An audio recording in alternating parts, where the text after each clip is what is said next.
ध्यान देंगे सभी सामने। कल आपकी एक्सेल की फर्स्ट क्लास थी। आपने कल सीखा कि एक्सेल को स्टार्ट कैसे करना है या फिर उसके अंदर कैलकुलेशन कैसे करते हैं या सेल एड्रेसेस क्या होते हैं।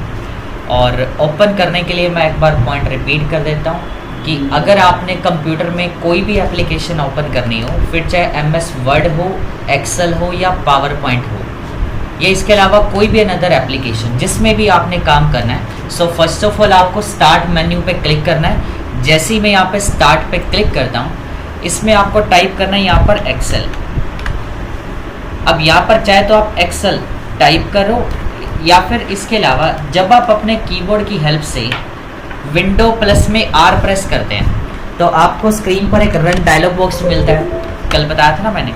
अब मैंने यहाँ पे पहले तो स्टार्ट बटन पे क्लिक करा, एक्सेल लिखा, यहाँ पर एक्सेल आ गया। मेरे कंप्यूटर में 2 वर्जन है, ठीक है, दोनों दिखा रहे हैं यहाँ पर। अगर आपके सिस्टम में एक है तो एक ही दिखाएगा। अभी तक का लेटेस्ट वर्जन आपको बताया था 2021 वर्जन लेटेस्ट वर्जन है। और अगर आपका कोई गवर्नमेंट जॉब का एग्ज़ाम है, अगर आप एग्ज़ाम्स की प्रिपरेशन कर रहे हैं तो उसमें 2007 या 2010 वर्जन आता है, ठीक है, 2007 या 10 आता है। उस स्टूडेंट को भी फिर वापस बुला लो, वो भी इसी में कर लेगा। क्लास के बाद रिपीट कर देंगे, एक बार जाके बुलाना है, यहीं पर बुला ही लो, रिपीट ही कर देंगे, ठीक है। आगे है, अब जैसे मैंने यहाँ से ना एक्सेल ओपन करा 2007 वर्जन। अगर आप किसी भी गवर्नमेंट जॉब एग्ज़ाम्स के लिए तैयारी कर रहे हैं कंप्यूटर की, तो उसमें एक 2007 या 2010 वर्जन आता है सिर्फ। सो मैंने यहाँ पे अभी एक 2007 वर्जन ले लिया, क्लिक करा, ओपन हो गया। रिपीट करिए सर। हाँ जी, भेज दो उसको भी, रिपीट कर देते हैं।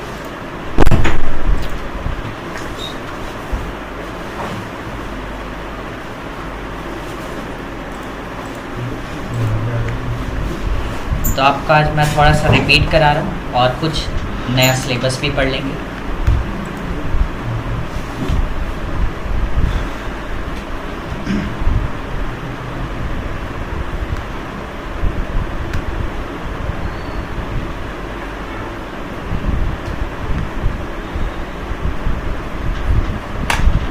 दूसरा मेथड आपको ध्यान होगा, कल मैंने आपको बताया था कि जब हम कीबोर्ड से विंडो बटन, अब आपको ऐसे ही सेम जैसा स्टार्ट पे आइकन बना हुआ दिखाई दे रहा है, सेम आपको कीबोर्ड पे आइकन मिलेगा, इसको विंडो बटन बोलते हैं। तो इसको आपने होल्ड करना है और साथ में जैसे ही हम आर प्रेस करते हैं, यहाँ पर आपको स्क्रीन पर ना एक रन डायलॉग बॉक्स अपीयर होगा। और इसमें हमने अगर एमएस वर्ड में काम करना है ना कंप्यूटर में, तो एमएस वर्ड के लिए हम यहाँ पर लिखते हैं विन वर्ड, और एमएस एक्सेल के लिए हम टाइप करेंगे एक्सेल, और पावर पॉइंट के लिए लिखा जाता है पावर पीएनटी। तो जब उन एप्लीकेशंस को हम डिस्कस करेंगे तो उस दौरान उसको रन भी करके दिखाएंगे। फिलहाल मैंने एक्सेल लिखा, एंटर कर दिया, ओपन हो गया। प्रैक्टिकल एग्ज़ाम्स जितने भी होते हैं 7 या 10 गवर्नमेंट फील्ड के अंदर, और अगर आप किसी गवर्नमेंट जॉब की तैयारी कर रहे हैं और उसमें अगर कंपटीशन एग्ज़ाम्स में कंप्यूटर का भी सिलेबस है ना, फिर तो आपको पुराने और नए वर्जन सभी के बारे में नॉलेज होनी चाहिए। और वैसे बता देता हूँ कि मार्केट में अभी भी कौन कौन से वर्जन फ़िलहाल एक्टिव चल रहे हैं, जिनका यूज़ मार्केट में आपको किसी भी फील्ड में देखने को अक्सर मिल सकता है। एमएस एक्सेल 2007, 2010, 2013, 2016, 2019 और 2021 वर्जन।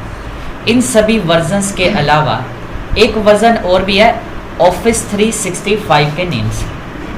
ऑफिस 365 के नाम से भी एक वर्जन है एमएस ऑफिस का, ठीक है, जो कि एक क्लाउड बेस्ड वर्जन होता है, ठीक है। नेक्स्ट, अब हमने यहाँ पर एक्सेल को ओपन करा। ओपन करने के लिए आपको बताया कि जैसे हम यहाँ पे स्टार्ट बटन पे क्लिक करते हैं, ठीक है, आपने यहाँ पे एक्सेल लिखा। एक्सेल लिखने के बाद आपको ऊपर शो कर देगा एक्सेल, कौन से वर्जन में काम करना है, 2007 में या 16 में। आपके सभी कंप्यूटर में ना आपको सिर्फ एक ही वर्जन देखने को मिलेगा। फिलहाल मैं यहाँ पर 2 इंस्टॉल कर रखे हैं, ठीक है, क्योंकि मेरे को टीच करना होता है तो डिफरेंस क्लियर करना होता है, तो इसलिए मैंने 2 वर्जन इंस्टॉल किए हैं। तो डिफरेंशिएट में आपको आगे की क्लास में कवर कर पाऊँगा कि किस चीज़ को लेकर फ़र्क है, इसके अंदर देखने को मिलेगा। तो जैसे मैंने अब एक्सेल ओपन किया, एक्सेल का यूज़ हम कहाँ पर करते हैं या एक्सेल की फाइल को क्या कहते हैं? जैसे एक आपने पीछे पढ़ा होगा, कुछ स्टूडेंट्स ने आप में से MS वर्ड डिस्कस किया होगा आपसे, सर ने या मैडम ने पढ़ाया होगा आपको। MS वर्ड की फाइल को ना डॉक्यूमेंट फाइल बोलते हैं। जितने भी type of documents, letters, resumes, ठीक है, जो आपके रेज्यूमे होते हैं, लेटर्स होते हैं, टाइपिंग वर्क, क्वेश्चन पेपर्स, ये सभी चीज़ें आपकी MS वर्ड में डिज़ाइन की जाती हैं।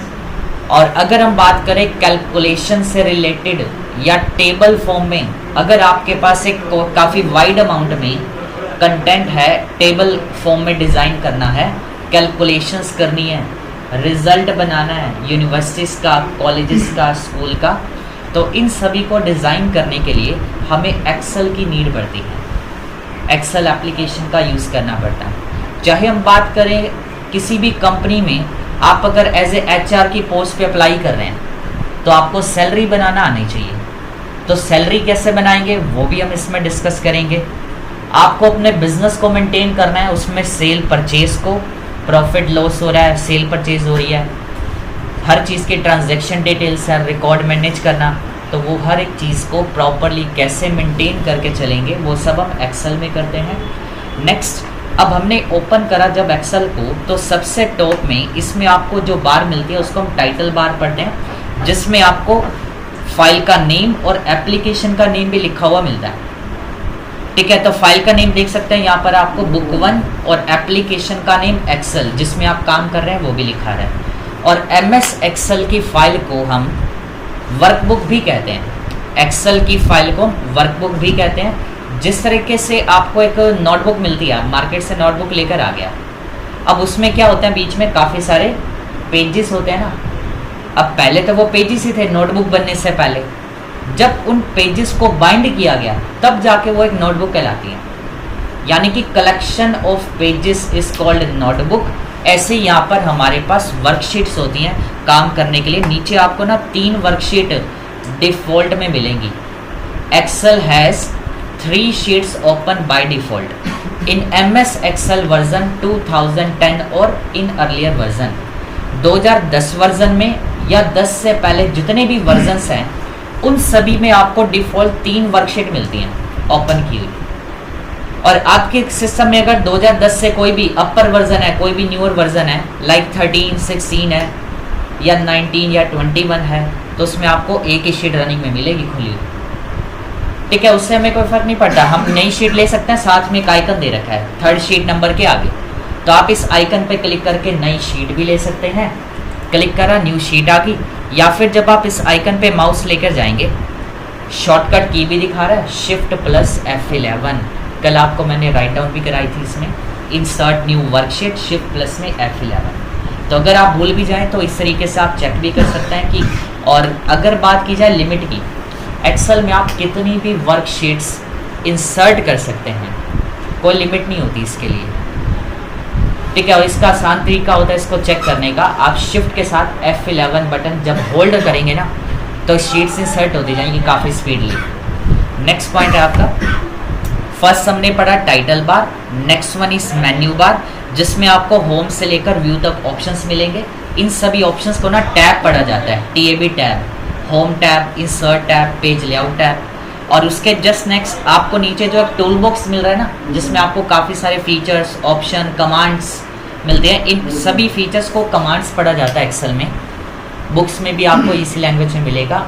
और इस हॉरिजॉन्टल टूल बॉक्स को कहते हैं रिबन।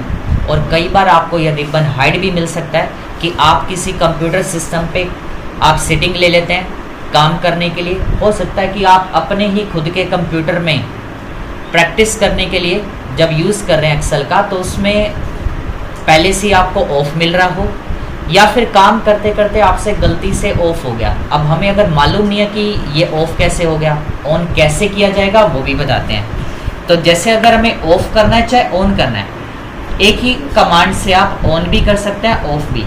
तो मैंने अपने कीबोर्ड से ना Ctrl+F1, ये कंट्रोल दे रखा है, और ये हमारे पास F1। ऊपर फंक्शन कीज होती है F1 से F12 तक। तो कंट्रोल के साथ F1 प्रेस किया, हाइड हो गया रिबन, और सेम कमांड वापस प्रेस करने पर डिस्प्ले भी कर सकते हैं। इसका एक दूसरा तरीका कि अगर बाय चांस शॉर्टकट की ध्यान में नहीं आ रही तो आप ऐसे में ना मेन्यू बार में होम से लेकर व्यू तक किसी भी टैब नेम पर डबल क्लिक कर देना। हमने होम पे ही कर दिया, डबल क्लिक हाइड होगी, या व्यू पे जाकर अब मैं डबल क्लिक कर रहा हूँ तो वापस डिस्प्ले हो गया। वापस होम पे आ जाते हैं और रिबन के नीचे फिर आता है हमारे पास एक फॉर्मूला बार। ये जो आपको खाली सा एक लार्ज साइज में एक ब्लैंक सेल मिल रहा है, इस लार्ज साइज सेल को इसको बोलते हैं फॉर्मूला बार। और इसी के लेफ्ट में आपको एक छोटा सा और बॉक्स मिलेगा जिसका नाम नेम बॉक्स होता है, लिखा हुआ भी आता है। और एक्सेल में हमें काम करने के लिए, जैसे नोटबुक के अंदर हमें रोज दे रखे होते हैं ना, लाइंस दे रखे होते हैं टाइप करने के लिए, लिखने के लिए, ऐसे ही यहाँ पर एक्सेल में आपको हर एक वर्कशीट पे यहाँ पर आपको ना काम लिखने के लिए कुछ सेल्स मिलेंगे। और ये जितने भी सेल्स है ना, ये हर एक रो के अंदर दे रखे हैं, हर एक कॉलम के अंदर। यहाँ पर आपको काम कंप्लीट करने के लिए कुछ रोज एंड कॉलम्स भी दे रखे हैं साथ के साथ। जैसे आपकी एक मैथ की नोटबुक होती है, सेम उसी तरीके से आपको यहाँ पर भी कुछ स्क्रीन आपको शो हो रही है। यहाँ पर आपको जो 1 2 3 नंबरिंग्स देखने को मिलती हैं, ये सभी हमारी रोज के नेम होते हैं। And these are columns name, ये हमारे कॉलम्स के नेम है, अल्फ़ाबेटिकली होते हैं। यहाँ पर जितनी भी रोज है न्यूमेरिकली, और कॉलम्स के नाम ABCD के अंदर है, जैसे फर्स्ट कॉलम का A या थर्ड का C या फोर्थ का D, तो ये पूरा कॉलम का नेम है, कंप्लीट होल कॉलम का। और अगर हमें चेक करना हो कि हमारी शीट में टोटल नंबर ऑफ कितनी रोज हैं या कॉलम्स कितने हैं, चेक करने के लिए आप अपने कीबोर्ड की हेल्प से ना कंट्रोल बटन के साथ डाउन एरो प्रेस कर देना, कंट्रोल के साथ डाउन एरो। तो यहाँ पर आप देख सकते हैं टोटल नंबर ऑफ रोज कितनी है, 10,48,576। ठीक है, तो ये तो हमारी इतनी रोज। और कॉलम्स की बात करें तो कॉलम होते हैं 16,384, 16,384, 16,384 कॉलम्स। और रोज आपके सामने नंबरिंग लिखी हुई है। हमें अपनी वर्कशीट के ना स्टार्टिंग पे जाना है, बिल्कुल स्टार्टिंग पे। कई बार ऐसा होता है कि हम कुछ काम कर रहे हैं और काम करते करते अचानक से कर्सर आपका किसी अनदर प्लेस पे मूव हो जाता है। कई बार कुछ आप शॉर्टकट कमांड्स का यूज़ कर रहे होते हैं और बाय चांस आपको माइंड में नहीं आ रहा कि शॉर्टकट क्या थी और गलत प्रेस हो जाए, तो ऐसे में आपका कर्सर अपनी करंट लोकेशन को चेंज कर लेता है अगर बाय चांस, तो आपको स्टार्टिंग पे जाना है। जैसे कि सपोज कि आपको कर्सर दिखा रहा है लास्ट रो में, अब स्टार्टिंग पे जाने के लिए अगर आप अप एरो या स्क्रॉलिंग करेंगे ना, ये तो 10 लाख नंबर रो पे पहुंच गए हम, 10 लाख नंबर पे। अब ऊपर स्क्रॉल करने में ही बहुत देर लग जाएगी, 1 घंटा लग जाएगा। तो स्टार्टिंग में जाने के लिए आप अपने कीबोर्ड से कंट्रोल के साथ होम, तो इसके लिए आप शॉर्टकट क्या लिखेंगे, start of the worksheet, control plus में home, start of the worksheet, start of the worksheet, control plus home. Next, यहाँ पर आपके पास जितने भी ये बॉक्सेस नजर आ रहे हैं ना आपको स्क्रीन पर, इन सभी को हम सेल पढ़ते हैं और इन सभी सेल्स का एक एड्रेस भी होता है जिसको चेक करने के लिए आप ऊपर से सबसे पहले उसके कॉलम का नेम रीड करेंगे, देन रो नेम। अब यहाँ पे अगर हम बात करें कि ऊपर जो ABCD है, ये सभी क्या थे, हमारे कॉलम्स के नेम है। तो मैंने कौन से कॉलम में क्लिक करा है, D कॉलम में, और रो नंबर कौन सी है, तो इस सेल का एड्रेस हो जाएगा D5। Name of the column plus name of the row is called cell address. एक सेल एड्रेस बनता है कॉलम नेम और रो नेम को मिलाकर। ध्यान रखना, इन सभी सेल के एड्रेस भी होते हैं अपने। और चेक करने के लिए सबसे पहले ऊपर आपको कॉलम का नेम चेक करना है, देन रो नेम। अब कॉलम का नेम है F और रो नेम है 4, तो सेल एड्रेस हो जाएगा हमारा F4। और जब किसी सेल पे आप क्लिक करते हैं, उसके ऊपर ना ये जो आपको डार्क वाइट बॉर्डर देखने को मिलती है, इसको फिल हैंडल पढ़ते हैं, इसको हैंडल या फिल हैंडल भी पढ़ते हैं। और जब आप किसी भी सेल पे क्लिक करते हो, उस एक्टिव सेल पे जो हैंडल दिखाई देता है ना, तो उस एक्टिव सेल का एड्रेस हमें ऊपर नेम बॉक्स में भी देखने को मिल जाएगा कि उसका एड्रेस क्या है। मैंने कंट्रोल होम प्रेस किया, स्टार्टिंग पे कर्सर आ गया, टाइप किया मैंने नेम। नेक्स्ट सेल पे जाने के लिए हम कीबोर्ड से टैब बटन का यूज़ करेंगे। और एक चीज़ का और ये भी ध्यान रखना, एक्सेल में डेटा एंट्री करते दौरान ना, एक्सेल में डेटा एंट्री के दौरान कोई भी रिकॉर्ड बनाते समय एक चीज़ का खास ये भी ध्यान रखना पड़ता है कि एक्सेल में करेक्शन साथ की साथ कवर करके चलनी पड़ती है।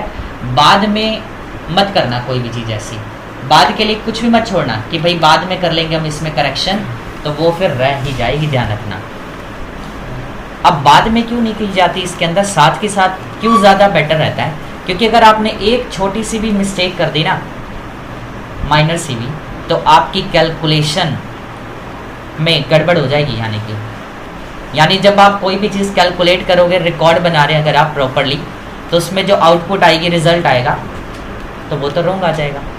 और अगर आप किसी बिजनेस में हैं, और ऐसे ही रोहतक एक प्राइवेट हॉस्पिटल है काफ़ी बड़ा, उसमें एक अकाउंटेंट, हॉस्पिटल का नाम तो नहीं बताऊंगा, ठीक है, और वैसे बता देता हूँ मैं, उस हॉस्पिटल का एक अकाउंटेंट था जिसने क्या करा कि भाई वहाँ पे ना छोटी सी माइनर सी मिस्टेक कर दी, एक टाइपिंग मिस्टेक, जिसकी वजह से हॉस्पिटल को 5 लाख का नुकसान उठाना पड़ेगा।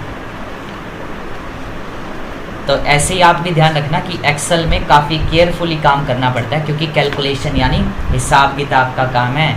अगर आपका खुद का बिजनेस होता है तो आप सीए हायर करते हैं, अपना एक अकाउंटेंट हायर करते हैं, और अगर जब वो पूरे साल की बैलेंस शीट बनाता है आईटीआर फिल करने के लिए, तो भाई बैलेंस शीट में अगर मान लो किसी भी एक महीने की कोई भी एक एंट्री छूट गई, तो बैलेंस शीट में टोटल अगर मैच नहीं होगा तो पूरे साल की देखनी पड़ जाती है, जिसके लिए उसको कई घंटों तक मेहनत करनी पड़ जाती है। फिर तो सोच के देखो, अब यहाँ पे भी तो हमें ध्यान से करना पड़ेगा। फिर अगर आंकड़े गलत हो गए, डिजिट अगर छोटी सी मिस्टेक होगी, तो बहुत बड़ा लॉस भी हो सकता है। ठीक है, नेक्स्ट आगे है हमारा। और एक तो ये भी चीज़ ध्यान रखना, एक्सेल में जब आप डेटा एंट्री कर रहे हैं ना, आपने जो भी सेल में टेक्स्ट लिखा है, ठीक है, जैसे मेरे को NAME बस 4 ही लेटर लिखने थे, सिंगल वर्ड था, लिखने के बाद आगे अगर मेरे को कुछ भी नहीं लिखना, तो सीधा टैब बटन दबा देना। नेक्स्ट सेल पे जाने के लिए हम टैब की का यूज़ करेंगे, गो टू नेक्स्ट सेल, तो यहाँ से हम टैब बटन दबा देंगे। And go to previous cell, shift plus में टैब, पिछले सेल पे वापस आने के लिए शिफ्ट टैब, नेक्स्ट के लिए टैब। आप एरोस का यूज़ यहाँ पे कम से कम रखेंगे एक्सेल के अंदर, अगर आपको इसमें स्पीड बनानी है। ठीक है, अगर आपने बहुत ही अच्छी कमांड बनानी है एक्सेल में, एक परफेक्ट, ठीक है, एक्सपर्ट होने के लिए हमें टैब और शिफ्ट टैब का फॉलोअप करना पड़ेगा। नेक्स्ट मैंने यहाँ पर लिखा फिर हिंदी, टैब, मैथ, साइंस। अब यहाँ पे ना टाइपिंग मिस्टेक होगी, तो पिछले सेल पे आने के लिए मैंने शिफ्ट टैब से पहले तो सिलेक्शन मूव करी। कल आपको मैंने एक बताया था कि सेल एडिटिंग के लिए क्या करते हैं हम, डबल क्लिक या F2। तो कीबोर्ड से ना मैं F2 बटन प्रेस कर रहा हूँ, डबल क्लिक को कम यूज़ करना, ध्यान रखना, F2 का ज़्यादा फर्स्ट प्रेफरेंस पे रखना। अब हमने F2 प्रेस किया, ठीक है, कर्सर बीच में आ गया, बैक स्पेस दबाया, साइंस कर दिया, टैब दबा दिया। किसी भी सेल में अगर आपने एडिटिंग करनी है, तो कल आपको पढ़ाया था कि हम एडिटिंग करने के लिए F2 या डबल क्लिक करते हैं। अगर आप बिना डबल क्लिक करे, जैसे मैंने यहाँ पर एक और मिस्टेक कर दी, इंग्लिश लिखते समय डबल N हो गया इसके अंदर। अब N को डिलीट करना है, कर्सर को मूव करना है N के राइट में। तो अगर आप लेफ्ट में जाने के लिए अब लेफ्ट एरो यूज़ करते हो ना, तो देखो सिलेक्शन ही हट जाएगी, कर्सर मूव नहीं करेगा। तो कर्सर अगर आपको सेल के अंदर मूव करना है ना, चाहे डबल क्लिक करो चाहे F2, बट ज़्यादातर आप F2 को ही रखना, ठीक है। डबल क्लिक का यूज़ कम से कम करेंगे, नहीं तो आपकी स्पीड डाउन जाएगी, ब्रेक होगी। वो चीज़ें आपको पता चलेंगी धीरे धीरे आगे कि क्यों हमने यहाँ पर आपको F2 के लिए यूज़ करने के लिए आपको बताया, और इसका यूज़ क्यों कैंसिल करा रहे हैं। वो आपको धीरे धीरे आगे जैसे जैसे करते जाओगे, स्पीड इंप्रूव होगी आपकी, असाइनमेंट करोगे, अपने आप समझ आ जाएगा सब, ठीक है। नेक्स्ट अब मैं इसको मूव करूँगा, F2 दबाया, लेफ्ट लेफ्ट राइट जैसे भी करना है, टैब दबा दो। एक आपको कल और भी शॉर्टकट बताई थी, स्टार्ट ऑफ द रो। क्या करते हैं हम, लाइन के स्टार्टिंग पे जाना हो तो होम बटन, एक होता है स्टार्ट ऑफ द वर्कशीट, बिल्कुल फर्स्ट सेल पे जाना है, गो टू फर्स्ट सेल, तब हम कंट्रोल के साथ, जैसे मैंने यहाँ पे क्लिक करा, 7 number row, start of the रो।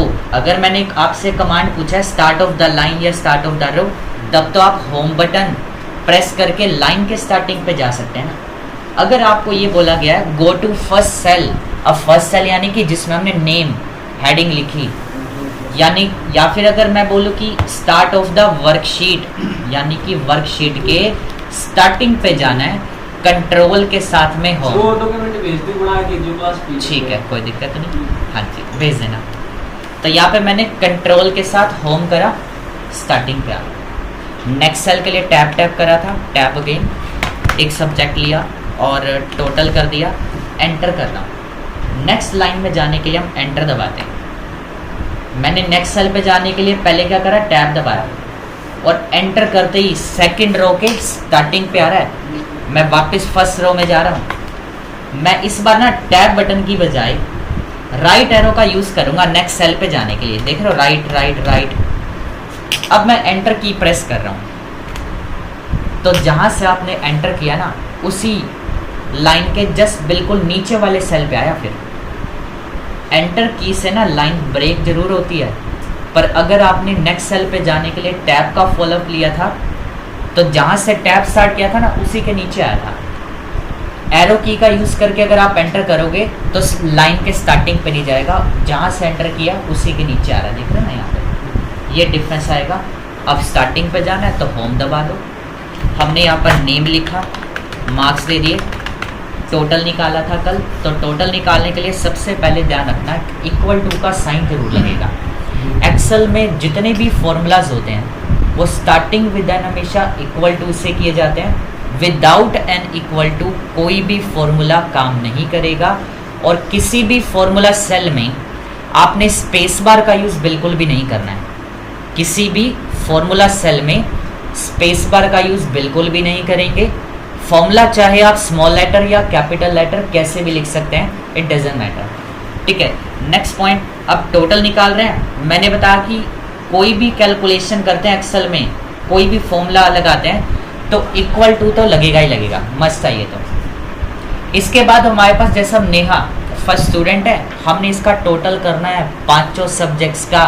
तो टोटल निकालने के लिए यहाँ पर हम वैल्यूज़ को पिक नहीं करेंगे। जैसे आप अपने कैलकुलेटर के अंदर कैलकुलेशन करते हैं, सपोज कि अगर मैं आपको कैलकुलेटर पकड़ाई दूँ कि आप अपने मोबाइल के कैलकुलेटर में ना अब ये 5 वैल्यू दे दूँ जोड़ने के लिए, तब तो आप वैल्यू को टाइप करते हैं ना, वो तो एक फिक्स हो जाती है।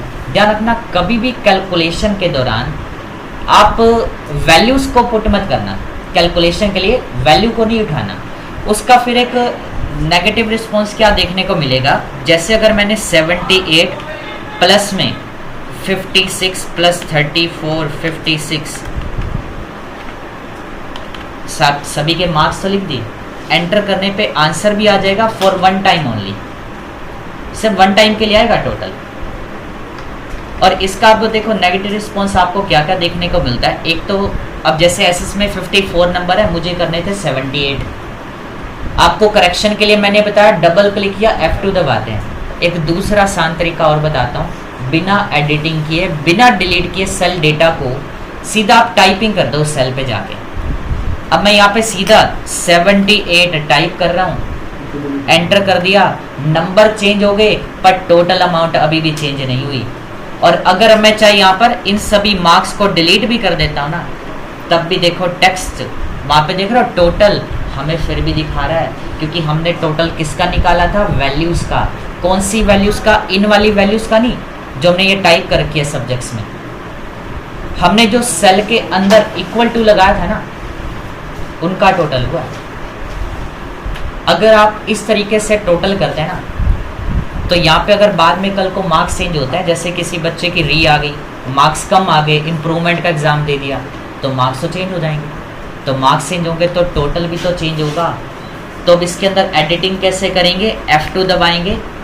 और एक तो सबसे पहले अब हम यहाँ पे अगर फिर से अगर ये गलती करते हैं ना 78 कर दें, ये इसको तो बोलते हैं करेक्शन करना, बट इस मेथड का यूज़ नहीं करना।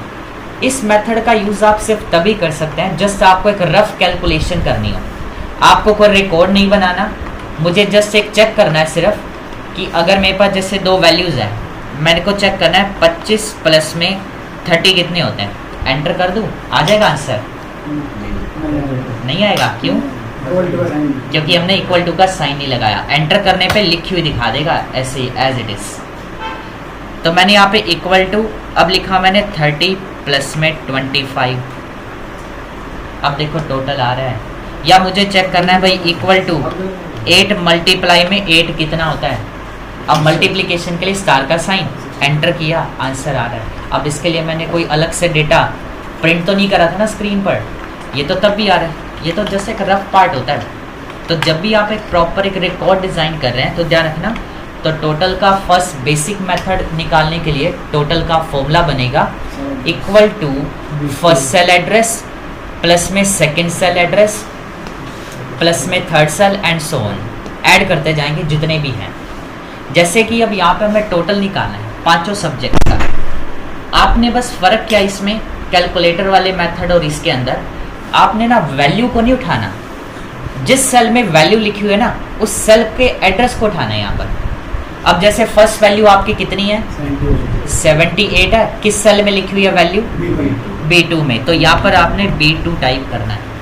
फिर प्लस का साइन लगा के सेकेंड सेल एड्रेस जिसमें आपकी सेकेंड वैल्यू है plus C2 plus D2 plus E2 and F2, पांचों एड्रेस आ गए। एंटर किया, एंटर करते टोटल भी प्रिंट हो रहा है। और अब अगर आप किसी के भी नंबर कितनी बार मर्जी चेंज करो, देखो मैं सीधा इंग्लिश पे क्लिक कर रहा हूँ। अब आपके सामने कीबोर्ड है, मैंने यहाँ पे 56 नंबर दे रखे हैं, मैंने 98 करा, सीधा टाइप कर दिया मैंने अमाउंट को, एंटर कर दिया। एंटर कर दी ना, देखना टोटल अमाउंट भी बदल जाएगी। 78 है, मैं 75 कर रहा हूँ, 3 मार्क्स कम हो जाएंगे उसमें से, टोटल अमाउंट में से भी। अब हमने क्या कर दिया, डेटा सेल्स को ना लिंक कर दिया। हमने फॉर्मूला सेल में क्या करा, वैल्यू को नहीं उठाया, जिस सेल में वैल्यू है ना पूरा का पूरा सेल उठा लिया।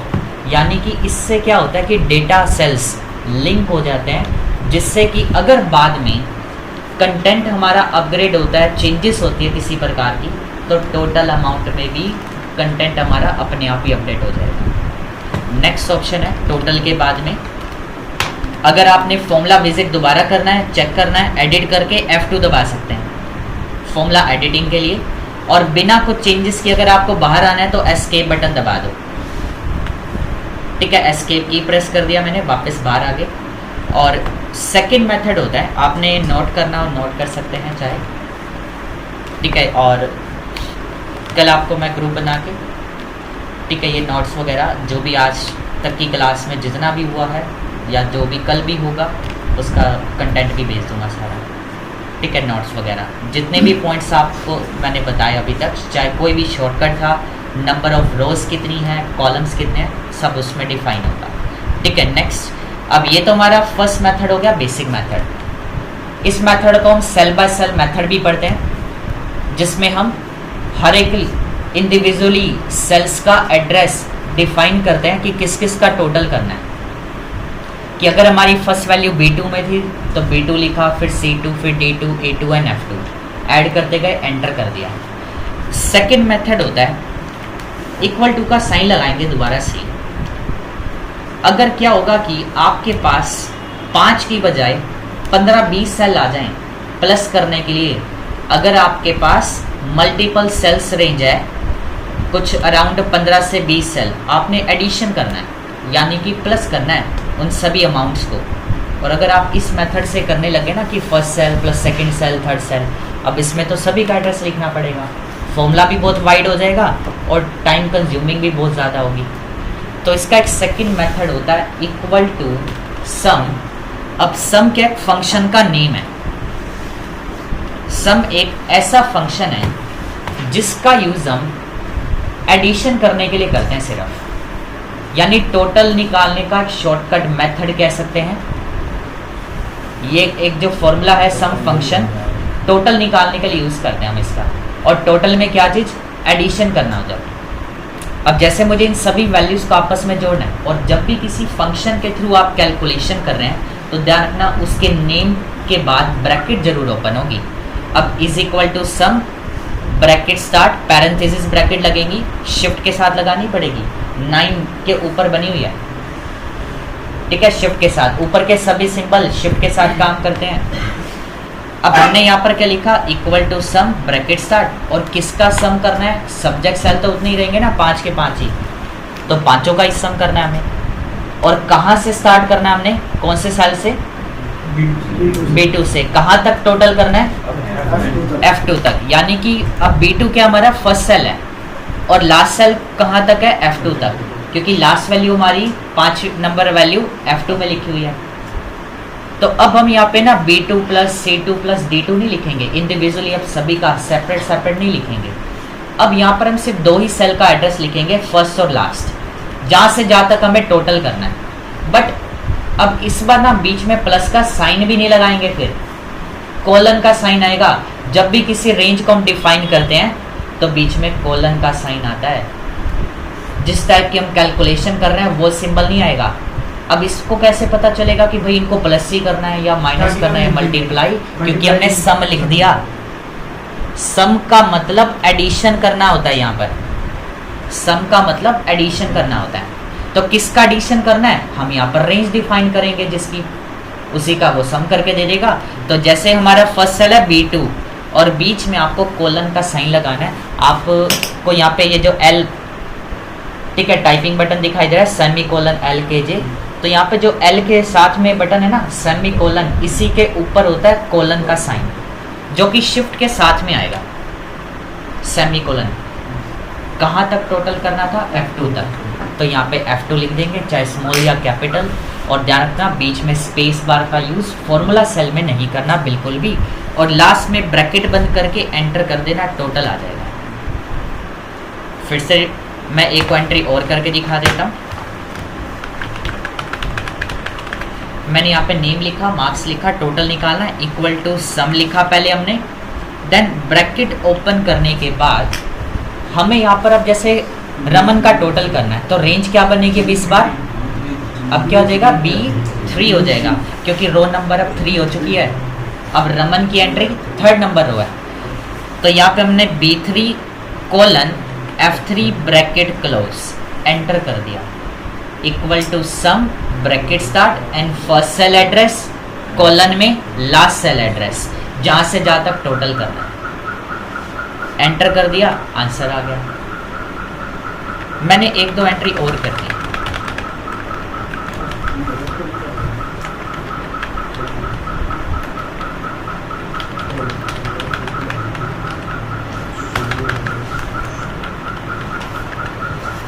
हमारे पास यहाँ पे ना टोटल 4 एंट्रीज हैं, जिसमें मैंने फर्स्ट एंट्री तो कंप्लीट कर दी। हमें सभी का टोटल करना है, तो फॉर्मूला भी हम बार बार नहीं लगाएंगे। रिकॉर्ड तो एंटर हमें करना ही पड़ता है, पर किसी भी रिकॉर्ड में फॉर्मूला सिर्फ हम 1 टाइम अप्लाई कर दें। बाकी सभी में भी अगर सेम फॉर्मूला चाहिए हम, तो जिस सेल में आपने फर्स्ट में फॉर्मूला लगाया ना, उसी सेल पे क्लिक करके आप कॉर्नर पॉइंट से माउस की हेल्प से आप इसको नीचे ड्रैग कर देना। जब आप माउस को ऊपर लेकर जा रहे हैं, देख रहे हो माउस की जो शेप है वाइट कलर के डॉक्टर सिंबल में आ रहा है, वाइट प्लस। अब ड्रैग करने के लिए जैसे ही आप इस डार्क वाइट बॉर्डर, हैंडल बताया था कि हम इसको फिल हैंडल पढ़ते हैं, तो इस फिल हैंडल के कॉर्नर पे ड्रैग करने के लिए जब माउस लेके जाएंगे ना, आपको एक ब्लैक कलर का प्लस दिखाई देगा। जब उस टाइम पे आपको क्लिक दबा के रखना और नीचे खींच देना। सभी का टोटल आ गया, ठीक है। ध्यान रखना कब आपको नीचे क्लिक करना है, जब ब्लैक कलर का प्लस आता है तो तब आपने लेफ्ट बटन होल्ड करना है और नीचे ड्रैग कर दो, या ड्रैग करने की बजाय एक दूसरा मेथड, आपको जब ब्लैक प्लस दिखाई दे डबल क्लिक कर देना। डबल लेफ्ट क्लिक करते ही सभी का आ गया, ठीक है। Double left click on corner point of fill handle, ठीक है, तो ऑटोमेटिकली नीचे सभी का फिल हो जाएगा रिकॉर्ड। नेक्स्ट, यहाँ तक क्लियर हो, कोई पॉइंट रिपीट करना हो, ठीक है। नेक्स्ट हमारा पॉइंट आता है, मेरे पास सब कुछ वैल्यूज हैं।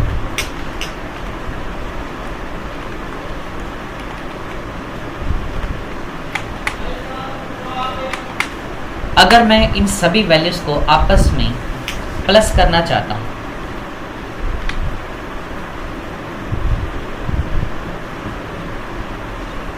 बता दोगे? इन चारों वैल्यूज को मुझे प्लस करना है इस सेल में, तो क्या लिखेंगे? इक्वल टू आगे एक सेकंड हाँ जी सम ब्रैकेट स्टार्ट हाँ C9 कोलन F9। अच्छा, और आप सिंपल मेथड बताना विदाउट यूजिंग सम। वो आप C9 लिख के प्लस में भी equal to first cell address क्या बनेगा? इन चारों सेल को टोटल करना है, तो फर्स्ट सेल एड्रेस क्या बनेगा? दो सम लिख के बिना सम के nothing। सिंपल मेथड से किसको प्लस करना है? चारों वैल्यूज को। फर्स्ट वैल्यू कितनी लिखी हुई है? किस सेल में लिखी हुई है? C9 में। देखो ऊपर C कॉलम का नेम है, रो का नेम 9 है, तो सेल एड्रेस क्या होगा? C9।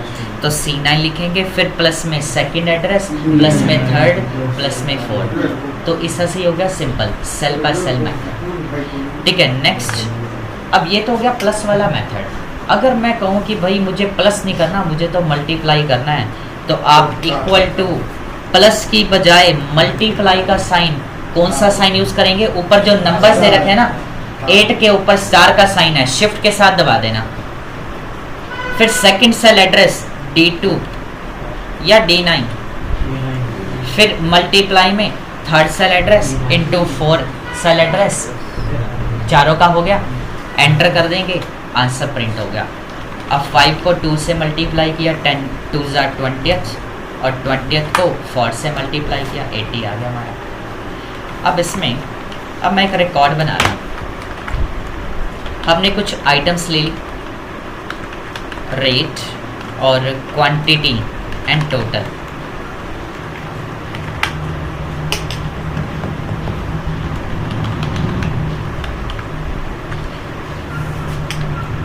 जैसे कि अब आप बाज़ार चले गए ख़रीदारी करने के लिए, आपने कुछ फ्रूट्स वगैरह ख़रीदने हैं। अब आपने ना एप्पल ख़रीद लिए 2 किलो, प्राइस कितना है?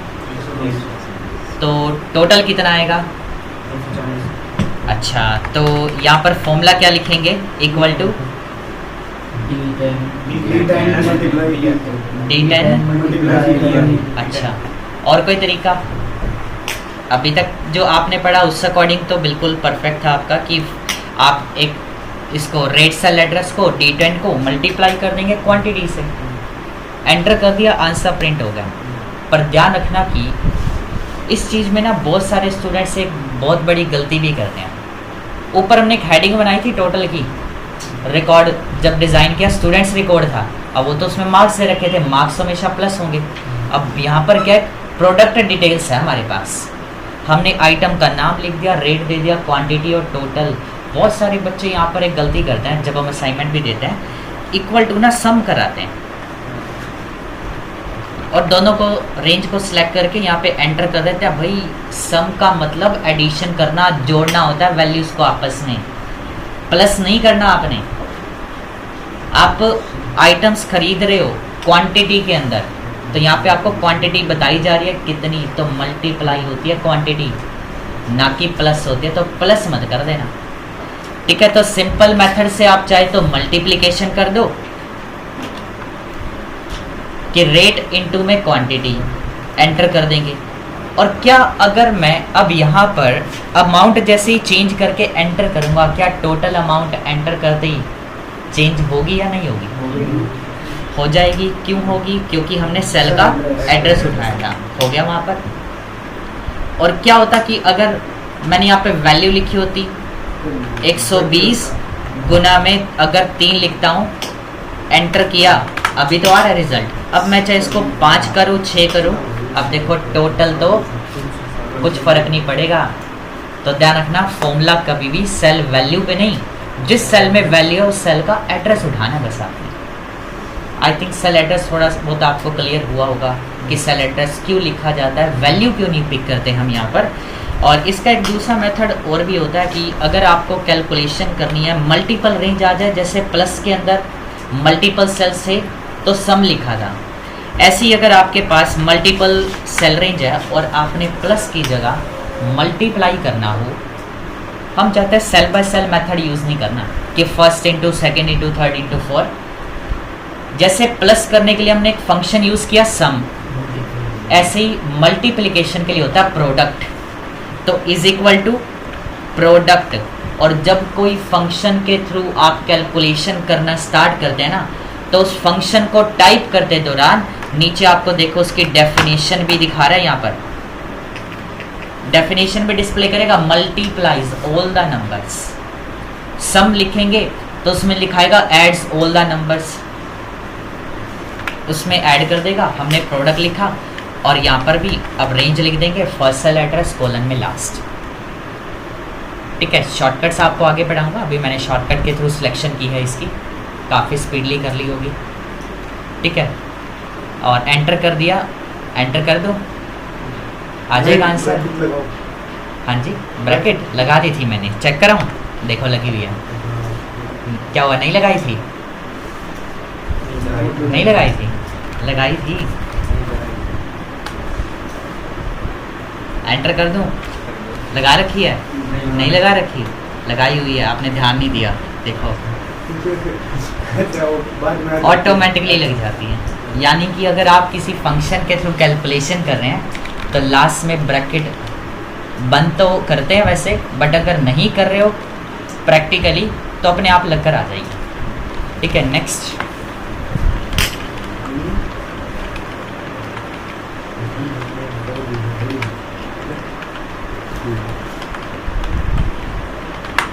अगला पॉइंट है लास्ट, हमने कुछ यहाँ पर आइटम्स ले लिया अगेन, और आइटम्स का नेम हमने रखा जीन्स। प्राइस दे दिया 1200 रुपये, डिस्काउंट निकालना। अब डिस्काउंट का मतलब छूट। आप कभी मार्केट जाते हैं, अक्सर आपने देखा भी होगा शोरूम्स के बाहर एक ऑफ़र भी कई बार लगे हुए देखे होंगे कि फ्लैट, एक तो आपने लगा देखा होगा फ्लैट 60% ऑफ, और एक शॉप के बाहर अगर लिखा अप टू 80% ऑफ, किसमें जाना पसंद करेंगे आप, 80 या 60? 60 में, 80 वाले, बाकी सभी 80 वाले हैं। क्या लगता है ये अपना लॉस करा रहे हैं फिर? ज़्यादा बेनिफिट किस में दिख रहा है? 60 वाले में। वो अप टू यानी तक 80% तक चल रहा है, यानी कि सभी पे नहीं है। फ्लैट में तो फिक्स है अभी, ऑन ऑल आइटम्स सभी पर है वो तो 60% ऑफ निकालना हो, अभी तो हम सिंपल डिस्काउंट करेंगे पहले कि 60 ही निकालना फिक्स है। हमें दो अलग अलग तरीके के निकालने हो कि अगर परचेजिंग वैल्यू ज़्यादा है 2000 या 2000 से ऊपर है या कम है, उसके ऊपर अलग देनी है। तो इस तरह की कंडीशंस भी हम इसमें पढ़ेंगे इफ़ कंडीशन के थ्रू। उसमें हम सेट कर सकते हैं कि अगर परचेजिंग अमाउंट आपकी 2000 या 5000 से बड़ी है तो उस पर आपको इतने % डिस्काउंट, अदरवाइज इतना हो जाए। अभी तो हम पहले निकालेंगे सिंपल कैसे निकालते हैं। अब डिस्काउंट किस पे निकाला जाता है? ऑब्वियसली जो आपका परचेजिंग अमाउंट होगा, अमाउंट कितना है? 1200 रुपये। हमने यहाँ पे लिख दिया 1200 रुपये। कितने % निकालना है? 60% है तो सीधा मल्टीप्लाई का साइन लगा के 60% कर दिया। अब कितना आ जाएगा? 12 गुना में 6, 720, 72। सीधा मल्टीप्लाई का साइन लगा के जितने % निकालना है F2 करके फॉर्मूला चेक कर सकते हो, एस्केप से कैंसिल करके आप वापस बाहर आ जाना। अब हमें टोटल भी निकालना है। क्या करेंगे यहाँ पर? हाँ आगे और कोई? एक मिनट, और किसी को आता हो टोटल निकालना? अब आपने एक आइटम खरीदी 1200 रुपये की, जिस पर आपको डिस्काउंट भी मिल गया, कम होगी। देखो टोटल प्लस हो गया, होगी ना गलती? ये अक्सर हो जाता है कि हम टोटल देख के ना सीधा प्लस करना स्टार्ट कर देते हैं। आप रिकॉर्ड को समझ के करो। अगर आपका नाम और इन भाई का नाम अगर सेम है, क्या आप दोनों का रोल सेम होगा? नहीं होगा ना। तो ऐसे यहाँ पर भी ज़रूरी नहीं है कि यहाँ पर हेडिंग टाइटल्स आपके सेम हो तो फॉर्मूला भी सेम लगेगा। नो, रिकॉर्ड पे भी डिपेंड करता है कि रिकॉर्ड किस चीज़ पर है हमारा। अब यहाँ पे हमने परचेजिंग करी है, डिस्काउंट हमेशा माइनस होता है, ये टाइम माइनस होता है। नहीं तो दुकानदार कहेगा कि भाई दोबारा कब आओगे, आपको और ज़्यादा डिस्काउंट दूंगा। यानी कि आप तो 720 का 60%, अगली बार वो कहेगा 100% दूंगा। और कई बार आपने ऐसा डिस्काउंट भी देखा है 80 + 20%, 70 + 30%। यस सर, देखा है, लेकिन इसमें नुकसान होता है। किसको होता है? हमें वो दुकान, अच्छा। हमें तो लगता है कि हमें ज़्यादा मिल रहा है, लेकिन हाँ। असलियत में और कुछ होता है। अच्छा, कैसे बता सकते हैं? कैसे? सर हम तो सोचते हैं कि यहाँ 50 + 20 लिखा है तो इसका मतलब हो गया 70, लेकिन इसका मतलब 70 नहीं होता और कुछ होता है। बिल्कुल, क्या होता है?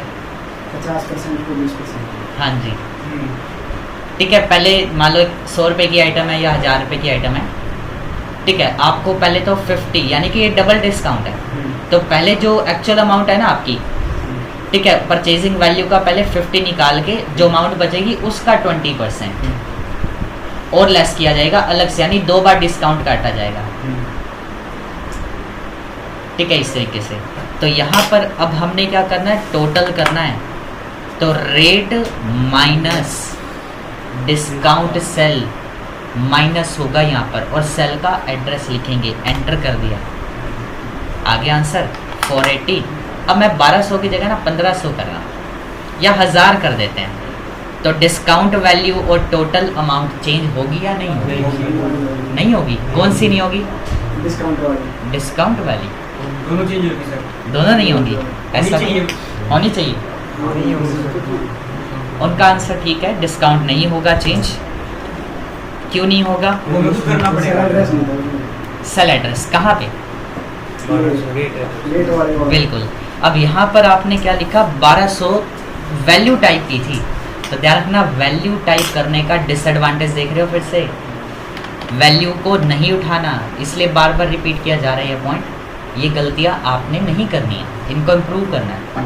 आपको गलतियाँ इसलिए दिखाई जाती हैं, बताई जाती हैं कि आपसे गलतियाँ ना हो, ठीक है। बाकी असाइनमेंट से आप ये सारी चीज़ें सीख जाओगे, ठीक है। नेक्स्ट एंटर कर दिया, अब देखो वहाँ पर भी अपग्रेड हो गया, ऑटोमेटिक 600 आंसर आ गया।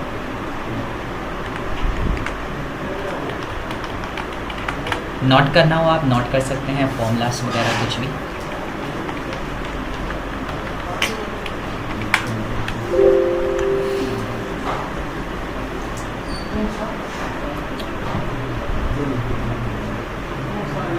आप सभी ने अपना एडमिशन फॉर्म फिल कर लिया था? नहीं करा? तो कोई नहीं, कल देते हैं आपको, कल या परसों में। काफ़ी है आज के लिए, ठीक है। जिसको नोट करना है या कुछ और डाउट लेना हो बैठ सकते हैं, ठीक है।